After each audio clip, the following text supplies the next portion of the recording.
Hi, everyone. We're so happy you're with us today and that you've taken some time to get that second device out and respond to the question that we have posed for you, which is, can you think of a student in your school who is currently experiencing, and we only gave a few examples, but Deidre and Kathy are well aware, we have people experiencing all of these situations.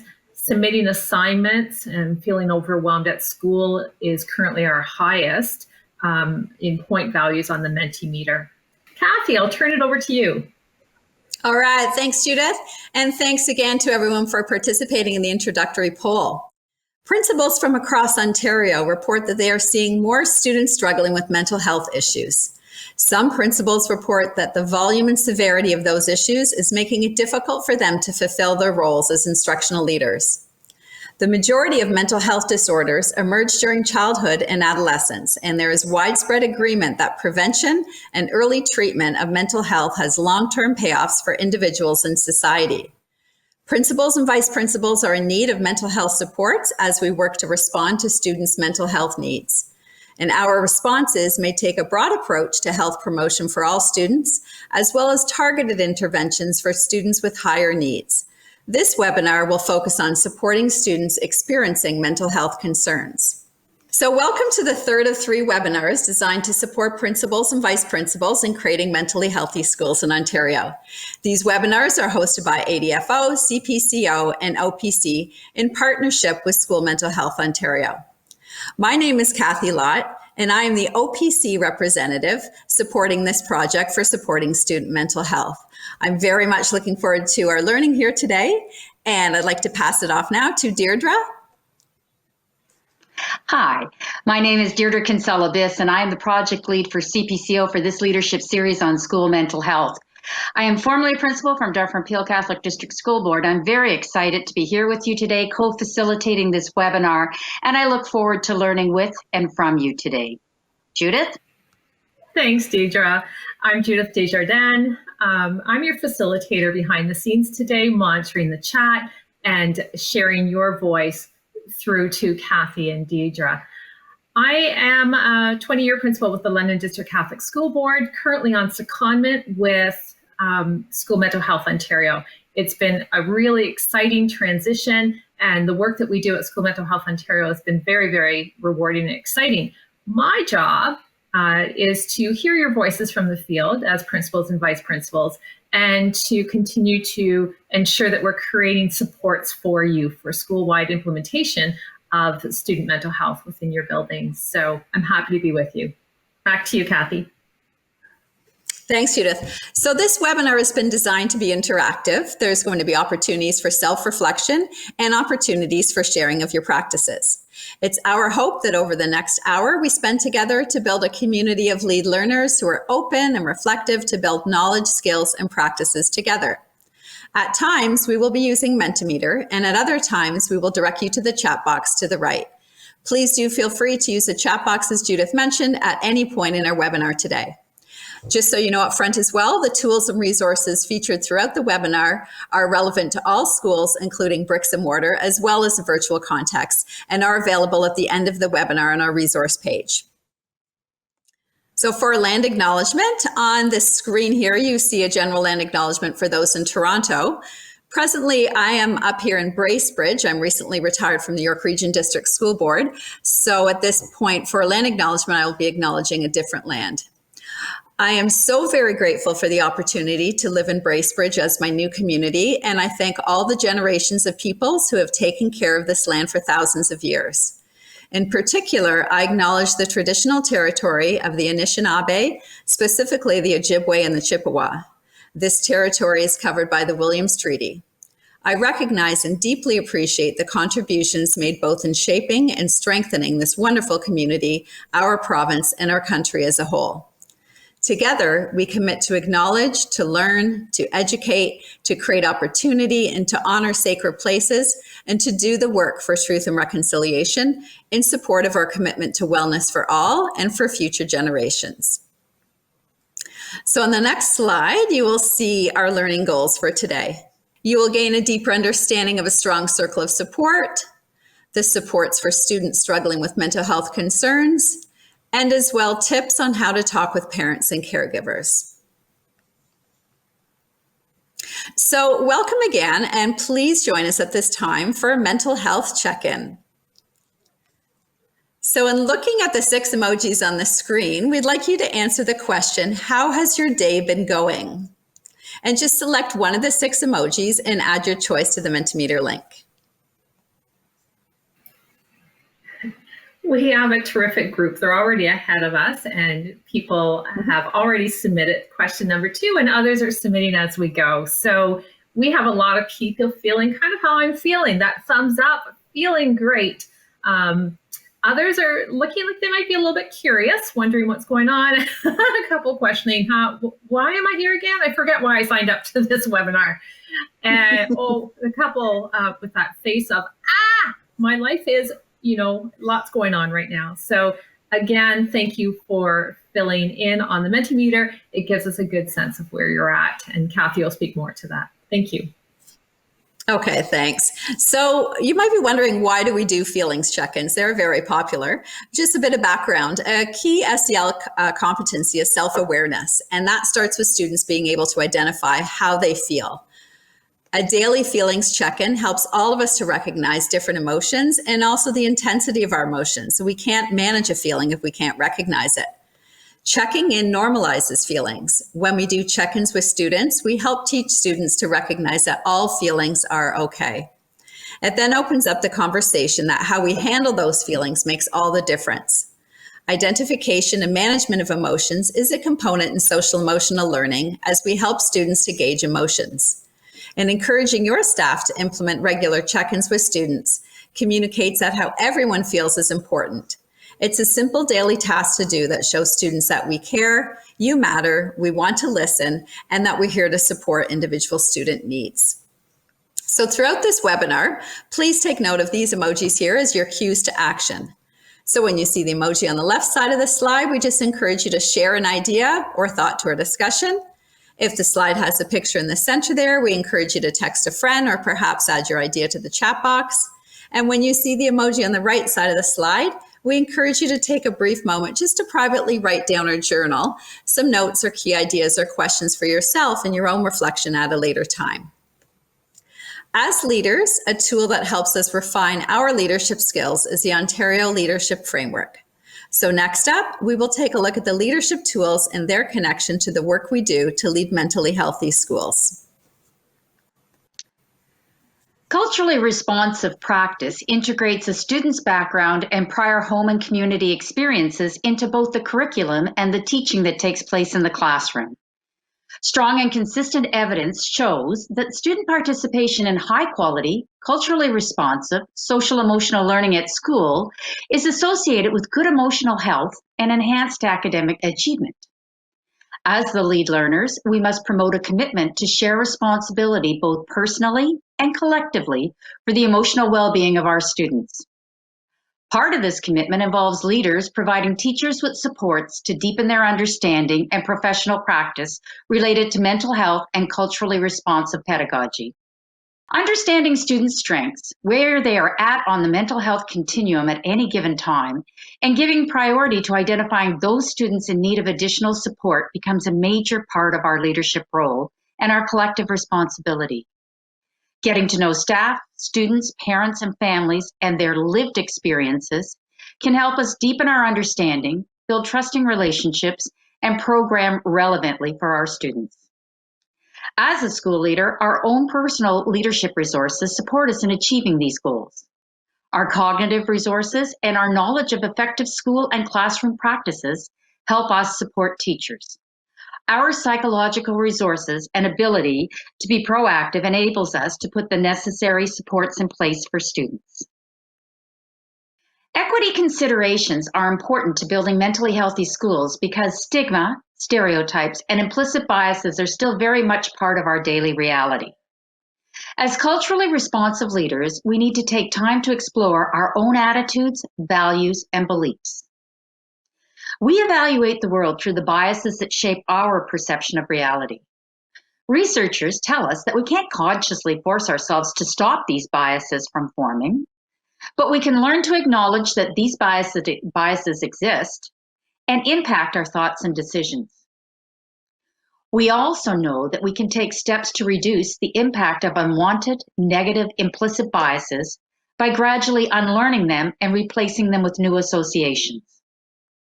If we as leaders want to disrupt the status quo of unequal outcomes in our schools, we have to start with ourselves. By examining our role in perpetuating the inequities in our school, we grow a deeper understanding about the gaps that exist. So, for the purposes of today's webinar, we are now going to take you through a modeled guided thinking exercise to explicitly help you look at your own personal implicit biases. We ask you to read this slide. It will ignite your thinking for the upcoming activity. Take a moment. Now, we'd like you to take a moment and add to the chat box whether you agree or disagree with these equity considerations. I so appreciate the participation that we have today. What some attendees don't know is that we are getting a lot of responses coming in. Take the time, please, beside that to button to click all panelists and attendees so that everyone can see your response. But all over the board, we have agrees to this and nurturing our habits of mind, some further thoughts. Thanks, Kathy and Deidre. Guided thinking exercises are useful in developing personal self-awareness. This kind of exercise will help to deconstruct your thinking processes by examining and questioning your own thinking patterns. This exercise can be really effective and modified to be used at a staff meeting. So here's the situation we'd like you to think about. A student you know has an attendance problem. The student is late for school often, and the teacher is not responding in a supportive manner. Please hold this situation in your mind as we move forward to the next part of the exercise. Now, we want you to think about these questions. First of all, what made the outcome of this situation questionable? As we know, there are many situations that may happen that make a student late for school, and many are out of their control. For example, was the student late because they were making lunches for siblings? Or was the student's sleep interrupted because of a domestic situation? Or is this student feeling unsafe about coming to school because of a recent bullying incident? Student lateness is a problematic situation that needs to be investigated. Did the teacher investigate the situation and provide an opportunity for the student to be heard? If the teacher was not responding in a supportive manner, then likely assumptions were made about the reasons for lateness, and the teacher assumed that the student was in control of the lateness. Now, the second thing we want you to think about. Would the situation have been different if this was your own child, and if so, how? Well, if this was your own child, a caring approach would have been used. An effort would have been made to understand why the lateness occurred. An attempt would have been made to reassure the student and make them feel safe. And the third thing we'd like you to ponder about. How might this situation be different if the family or child involved were from a different race or background? Well, this is a question that requires teachers to go deep and reflect on their practice. Should there be a different approach used for different students? If there was a difference, was the difference culturally responsive? In a staff meeting, this is a great, rich discussion point. So self-awareness is key. Take a moment now to think about your thinking pattern. First thing we want you to do is to name the implicit bias that might have interfered with your thinking. Assumptions about punctuality and compliance were made in this situation, as well as assumptions about the student's control of the situation. Our underlying attitudes and stereotypes about people who are late and people who are punctual may also come into play.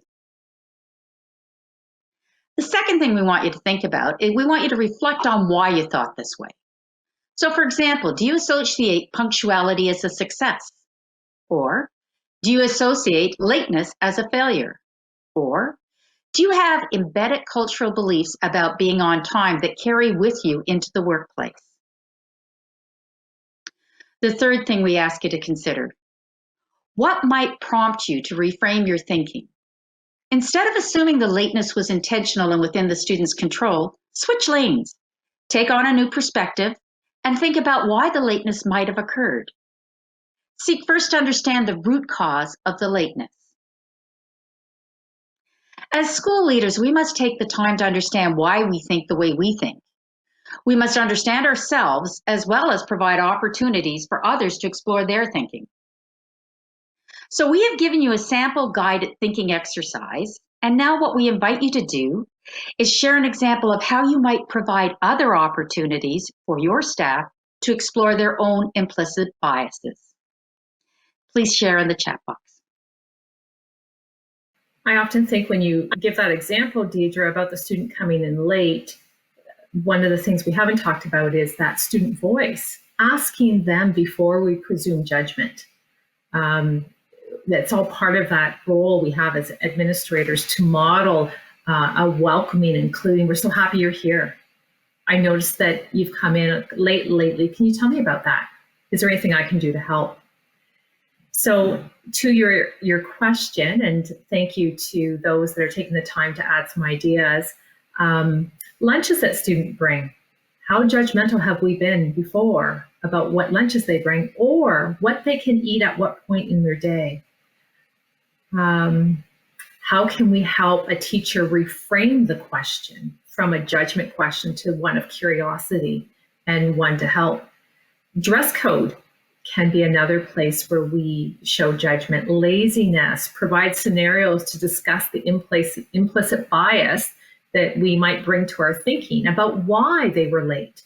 What assumptions do we make about our community? What are our students' realities? Thank you for sharing those insights. The privilege walks or working with scenarios and role playing during staff meetings is very helpful. Others are saying, what are our thoughts when students don't have their homework done, right? How important is that, or what judgments are we placing on people? As a principal, someone reframes, rephrases, and restates to shed light and carve time to unpack. I like that phrase, carve time to unpack. And we're modeling by reframing and reshaping. So thank you for your thoughts. A student being driven to school versus taking the board transportation. Lots and lots of examples coming in, and I'm so appreciative of people sharing their ideas. Back to you, ladies. Wow, what rich contributions. Thank you so much, Judith, for sharing. The way we think impacts how we influence others. Your influence is best described as the things that you have the potential to affect change over. Leaders are proactive people who focus on the issues within their circle of influence. We influence people by the way we include, listen, and work with them. This is an important part of the decision-making process we engage in to support student mental health. It all starts with knowing yourself. Being self-aware is within your own personal control. Recognizing how one's own attitude, beliefs, behaviors, actions, and words emerge in our relationships is so key. Our mindset is crucial to how we work in partnership with others. This is important to bear in mind when we begin to work with our circle of support. Thanks, Deirdre. So the Circle of Support is a team approach to supporting student mental health. It is composed of school personnel, family, and professionals from outside community that work together to create mentally healthy classroom environments. Being part of a team that helps notice and identify a concern for an individual student or support a student who's receiving treatment puts school leaders in a position of influence and places you within the student circle of support. The circle of support becomes especially important for the students who may require more intensive support. Schools are part of a community-wide system of care for mental health and serve as a critical link between students with mental health concerns and the services they need. School staff are an important part of a student circle of support, and school leaders have a key role to play in ensuring staff are clear on the processes that are involved with the circle of support and pathways that can be activated to access more intensive supports. So let's take a look at how we can do that and some tools that might help in your school. Over the next few slides, we will be highlighting some key School Mental Health Ontario resources. As school leaders, you know we must navigate the many questions that may arise when you or a staff member are wondering about students who may be experiencing mental health concerns. When a staff member is concerned about a student and wondering if additional mental health support is required, this decision tree flowchart shown here is a tool for staff to help guide thinking and planning next steps. So again, this is a School Mental Health Ontario resource, something that we can share with staff. Flowchart, just following through, is an urgent yes or no, and following through some tips, suggestions for conversation.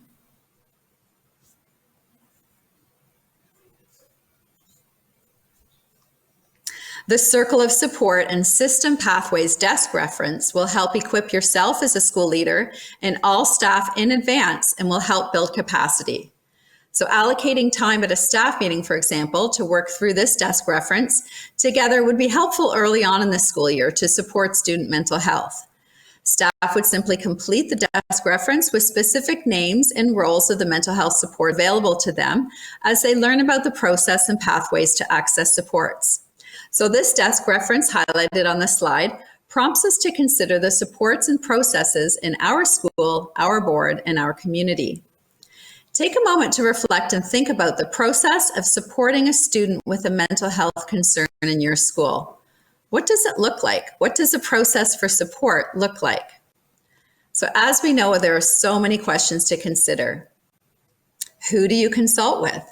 How do you identify your designate person who's approachable, sensitive, and supportive of the student?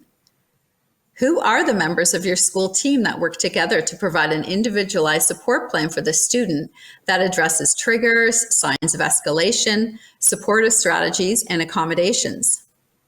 Who are your board supports? And what is the process in your board to access these supports? Who is involved in identifying the communication plan? Who is it that monitors and reviews the effectiveness of the strategies and communication? And at what point do you involve your board mental health leader? What is your board process to connect with your mental health leader? Who are the community partners that help support the students in your school? And what is the process in your school and board to access these community partners? So as leaders, we know there's so many questions for consideration around a circle of support. This desk reference is made to help to build confidence about the processes to support a student with a mental health concern in your school. And again, all resources and links are on our resource page at the end of this webinar for your future reference. So another resource we'd like to share is called the One Call. So One Call is a key School Mental Health Ontario 8-page resource for your staff. The One Call process provides educators and leaders with a step-by-step approach to support students when they demonstrate signs and symptoms that are outside of how they normally present. Early recognition and intervention is critical for mental health problems for students of all ages. It is important to be aware of the pattern of concern. It is also helpful to notice when the student concerns are. So for example, is it before a test, at the beginning or the end of the day, perhaps it's during transition time? A first step in recognizing whether a student is having difficulty may simply begin by observing and documenting over a period of time to establish the pattern of concern. Early recognition can be addressed through discussion and sharing concerns, by the monitoring of student attendance and student achievement, and by the frequency, duration, and intensity of behavior patterns. So let's take a look to see how this resource can be more helpful for your staff. So first, here you will see on page 1, shows the common signs of mental health problems listed in the One Call resource by citing examples of changes in thinking, feelings, behaviors, and physical changes.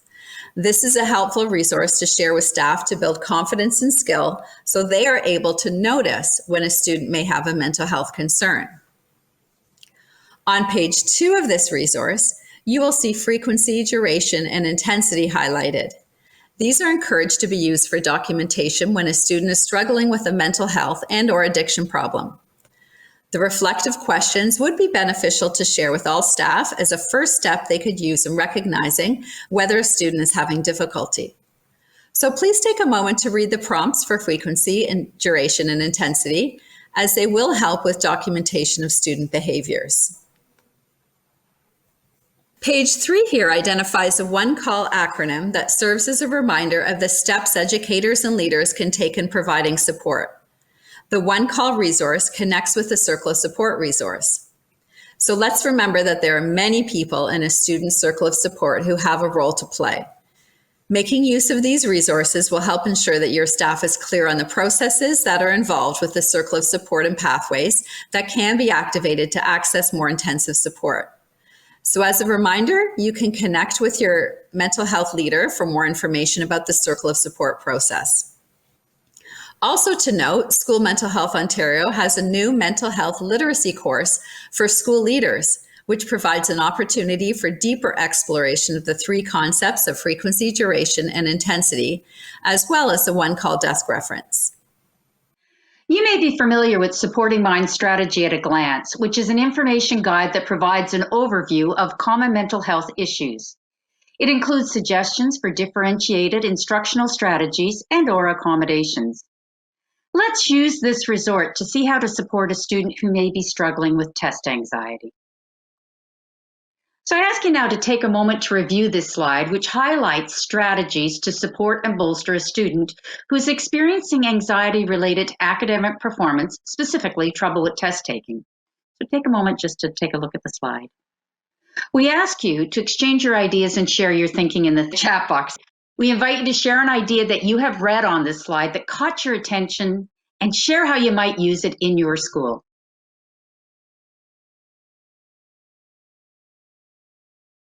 Thanks, Deidre. So as our group thinks about that question and begins to put their ideas in, I often think about the student that needs to know ahead of time that they have more time for a test, that it's not, they have to get done within 1 hour. So why don't we alleviate that and let them know way before the test?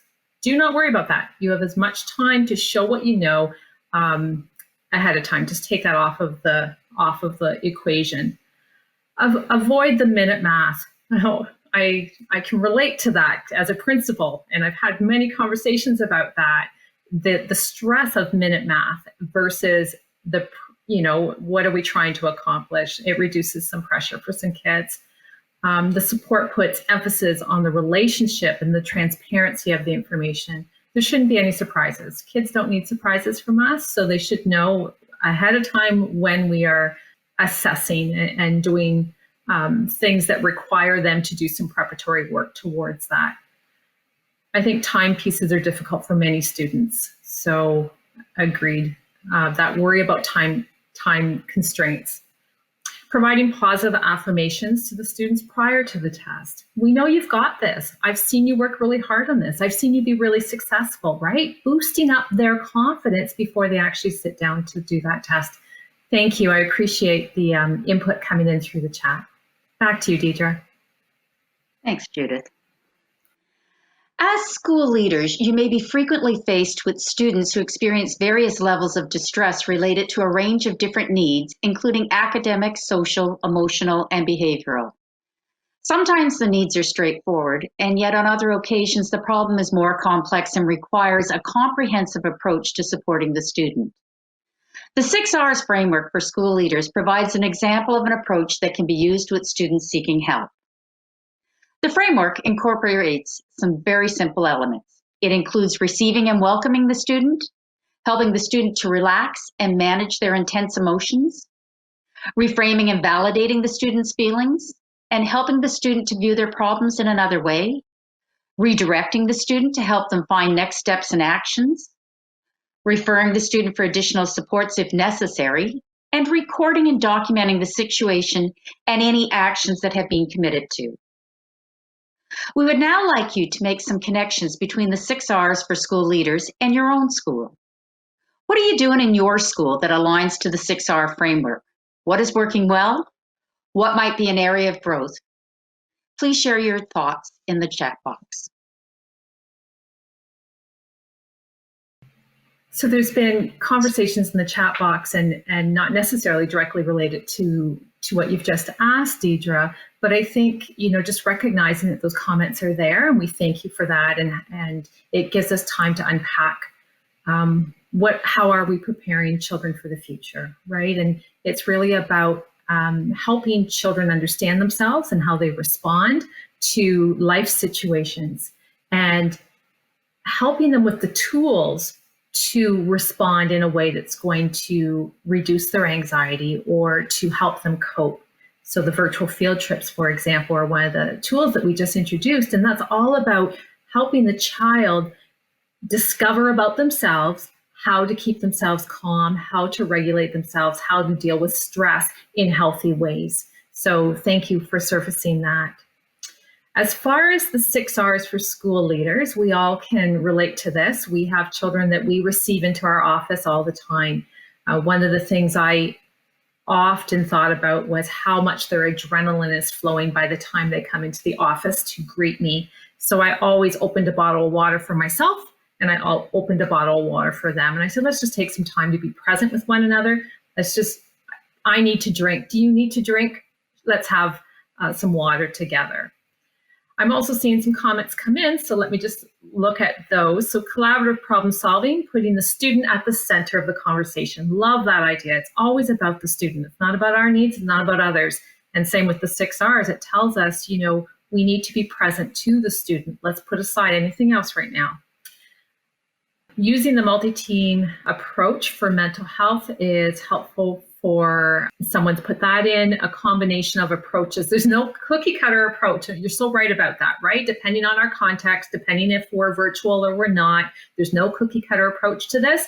Use the tools, adapt the tools, make them work for you. It's also about universal design for learning and differentiating for kids. Thank you for that. Absolutely. And it's always about UDL for me. Conflict resolution opportunities start with self-awareness and then the assertive language, sharing what they need. Someone else put that in. One of the biggest challenges in the current circumstances that we can't use some of the strategies that we would usually be able to use with students. I think that's a really good point. And what we want to do is expand on that. So if this strategy is not working in this moment of time, what's an alternative strategy that might work? And let's try out a variety of strategies.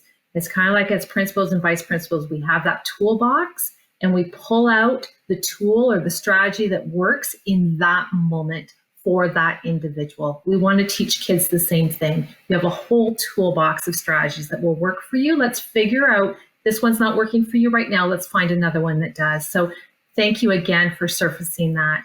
Back to you, Kathy and Deidre. Thank you, Judith, for cross-pollinating all those wonderful ideas. Case studies are a way for us to relate to common student challenges that we all may be facing in our schools. In this case study, Rula, an eager student, requires extra support in math, and recently you learn of some worrisome symptoms. Please take a minute to review the case study points on the slide.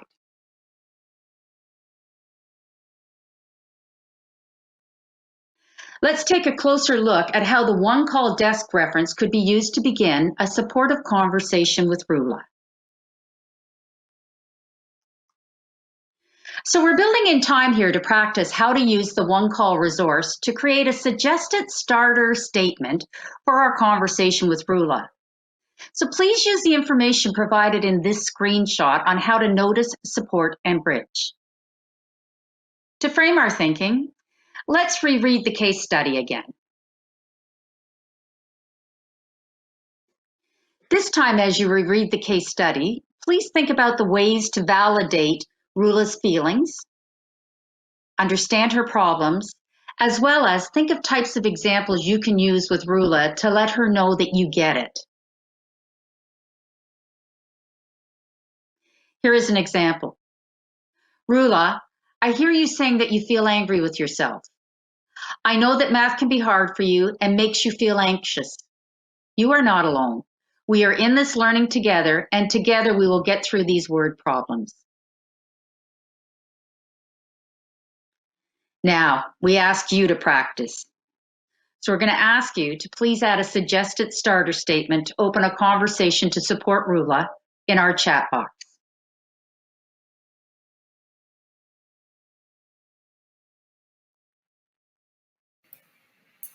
Okay, my friends, I know that you've got lots of starter statements, so I'm encouraging you to get those typed in so I can share some of those behind the scenes. For me, it's always, how you doing? How you really doing? I'm noticing. What else are you using in your schools? Someone is surfacing that, they're thinking about assist protocols and suicide check-ins, right? So they're noticing a change of behavior, so they want to be aware of that. Someone has shared, Rula, I'm hearing that you are struggling. I noticed that, ... And they're opening that space for Rula. Other ideas?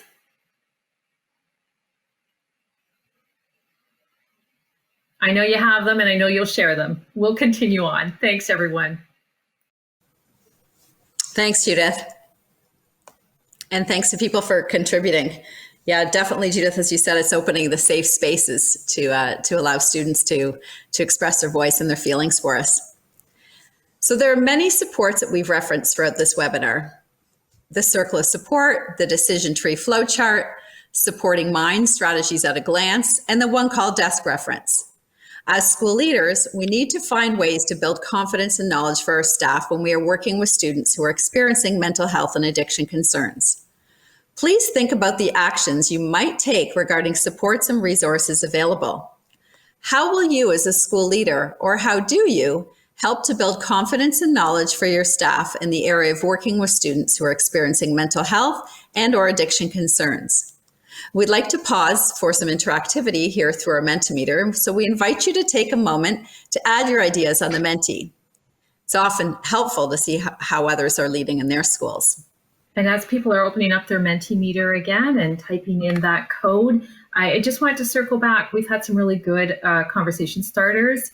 Rula, talk to me about your math worries, right? They're keeping it simple. If Rula goes deeper, then they'll go with her.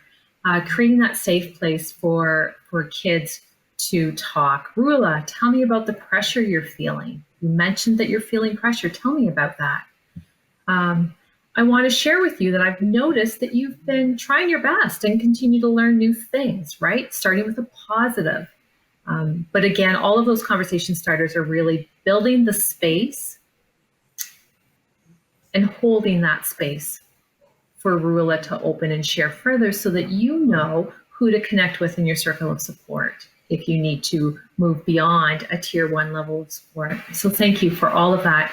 As far as the Mentimeter goes, lots of good ideas coming in here to help build confidence with our staff. So again, we always start with any staff of building trust, right? And we have courageous conversations. We model for students for our staff, what we expect. Stress the importance of well-being and physical activity for all staff and students. We often talk about giving permission, right? We give our permission to our staff. Yes, this time that you spend building students' resiliency and their abilities to cope and manage stress is time so well spent. And it comes through strong and clear with providing us more opportunity actually to work on some of the academic goals that we have. Some people are providing some links through resources in their weekly memo. Great idea. Connect with a well-being officer in the school board. So again, yes, there are supports in our board to help us. We all have mental health leaders in our boards. Sharing resources, short and accessible snippets. Great idea as well. So thank you again. Lots and lots of ideas coming through. I love this group. Back to you, Kathy and Deidre. We love your participation. Yes. I know as a principal, I really enjoyed not only connecting with the mental health lead, but also inviting in the board itinerant staff. So bringing in your school social worker or your board social worker or your psychologist just to come in. Sometimes our teachers are not aware that these people exist and that they're accessible for us to support students who might be struggling in our school. So I think staff would really appreciate when we do connect with those people and bring them in via Zoom or face-to-face, whatever you might be able to do. So going on, the most effective strategies during a challenging moment with a student who has a mental health concern is to come from a place of support and compassion. to maintain a relationship by listening, and to be truly present with the student. As school leaders, we often have supported students who struggle with their emotions and behavior at school. What is new now is the use of evidence-based techniques implemented systematically across the tiers of intervention. As a school leader, you can help to connect the dots between this new focus on mental health and familiar related work on developing safe, healthy, inclusive learning environments, supporting equity, and promoting student achievement. The key to building a strong foundation is the use of an integrated approach. So you'll see here 5 mental health leadership strategies that are part of our role. So we ask that you text a friend or add an idea to the chat box, something that you think of that would further support student mental health. Please consider what other ideas or leadership strategies you have to support student mental health. Oh, people are anticipating these questions. They're very quick off the mark. So having micro moments with children, I love that. Mm-hmm. Taking advantage of those moments to engage, smile. Sometimes it's so simple, but we forget. Greeting kids at the door. How are you doing? Those check-ins, using their name. Thank you for saying that. Empathy and building trust. Teaching those breathing techniques and doing it with them. We all need opportunities to settle. So sharing that, model that, use self-compassion. Oh, so true, Lori. We got to take care of ourselves if we're going to take care of anybody else. So thank you for putting that in there. Being mindful of differences and coming from a model of asset. Students don't always have a problem. So we're working with their strengths to support them to be successful. Again, finding ways to engage in a positive way, like that greeting, like that getting them to class happy that you're there yourself to greet them and you're happy to be present. You can do that virtually or you can do that face-to-face. Demystifying mental health. That's right. That conversation about mental health and mental illness are 2 very different things, and engaging students into starting to understand that. We all have good days and we all have days that we don't feel so great. So what can we do to start to feel a little bit better? Maybe I didn't get enough sleep last night. Someone messaged a friend. Thank you for doing that. Embedding pride and allyship in the building to enhance well-being for students and staff and a place of belonging, right? So thank you for saying that. Gratitude journal statements, lots of ideas are coming in. I'll head back to Kathy and Deidre.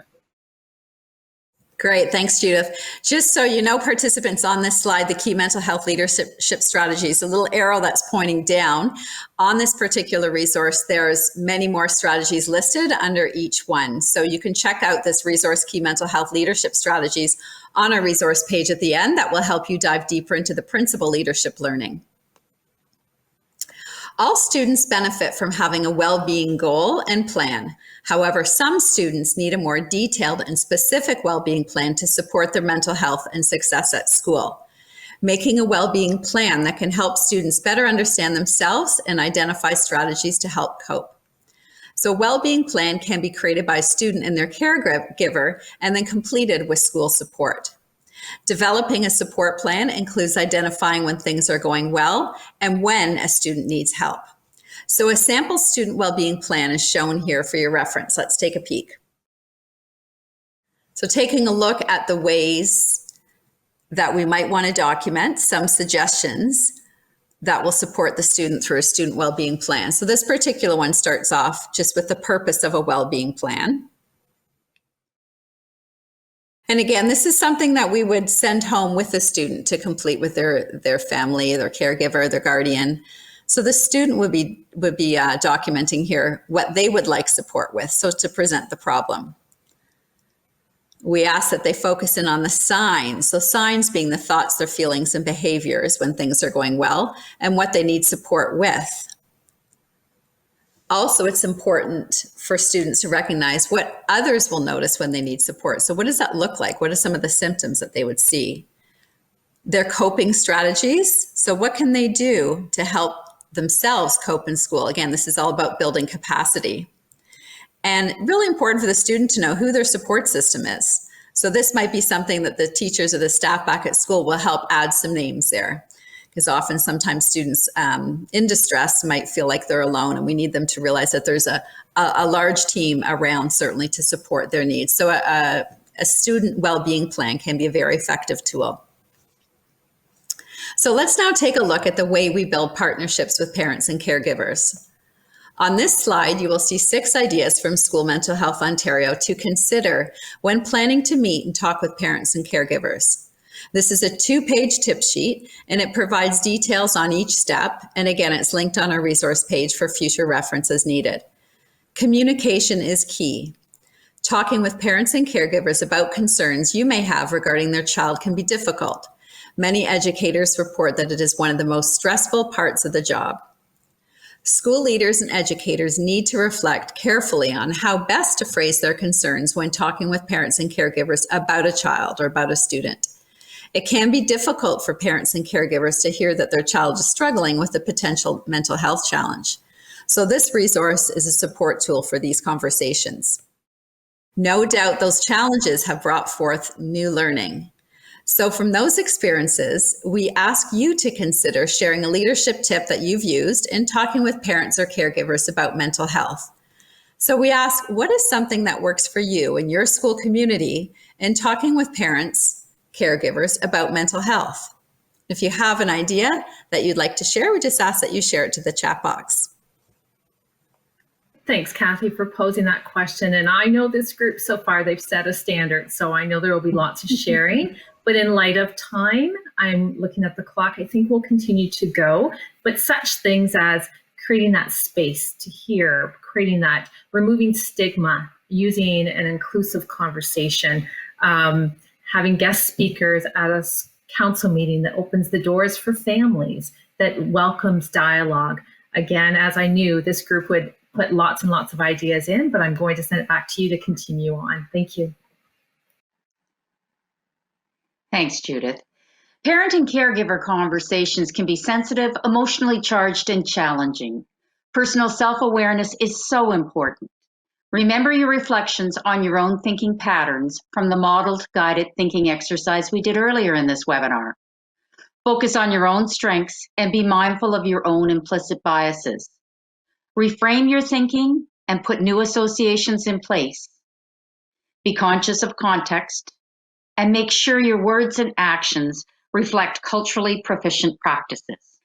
As a reminder from our Webinar 1 and Webinar 2, we can all learn from each other.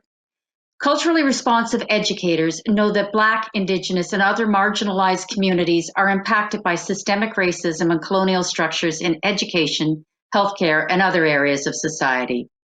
We can support mental health and well-being of our students by looking at cultural teachings and taking care of ourselves and each other's holistically. So please keep these facts in mind when we are welcoming various communities to our school.